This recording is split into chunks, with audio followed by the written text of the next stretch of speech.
It's about early disease detection. That takes the work done in expensive laboratories into the field with the aim of obtaining the same results. CD4 counting is obviously quite important in terms of diagnosing or indicating when antiretroviral therapy should be initiated. At the moment, when people go to a clinic, if they get a positive HIV result, ideally what should happen is that they should get a CD4 count as well, so that the healthcare worker can decide whether or not they should go on antiretroviral therapy or not. So that count and that figure is quite important. Precisely what the colorimetric aptamer-based biosensor prototype aims to do. The patient's blood sample will be placed here. When the CD4 in the blood interacts with the aptamer, a color change occurs, which will then generate a blue color. So the intensity of the blue color relates to the concentration of CD4 in the blood. Darker color would indicate more CD4 and a lighter color less CD4. The test strip is placed in a 3D printed plastic case attached to a smartphone. An app then analyzes the intensity of the blue color to determine the CD4 count.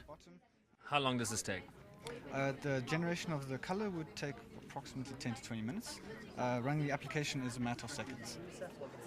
Unicef's Global Innovation Center provides technical support to proven innovative solutions that solve challenges facing developing countries. In many parts of Africa, we don't have doctors at the service delivery point. So people are working with nurses, and there are no pathology labs. So the drug samples have to be sent, or the blood samples have to be sent far away. So working with Rhodes University, where they are actually working on the service point delivery of CD4 count results within 20 minutes. Imagine when that is accomplished and we take it to scale to the whole of Africa as the contribution of South Africa to the rest of the developing world. UNICEF's Global Innovation Center is literally about using new technologies to improve the lives of young people, be that through mobile technology and recording, for example, childbirths, or sharing real-time data that can improve health and education, or the development of new applications that better connect young people with the governments that serve them. The Rhodes CD4 test works, but further collaborations, both financial and developmental, are required to ensure the prototype accelerates into the field where it is needed most.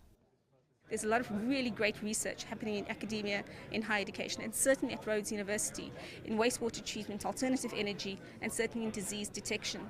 One of the problems that we are faced with is that we do not have sufficient resources to take these ideas into the market or into a commercial reality or into a product or process.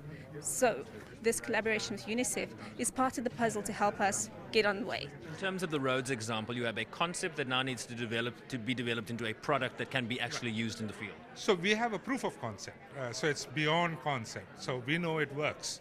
Now calibrations are required, the whole process has to be accelerated, resources need to be brought in, and networks over the value chain have to be brought in, so that this proof of concept then becomes a reality and actually makes a difference in the life of millions.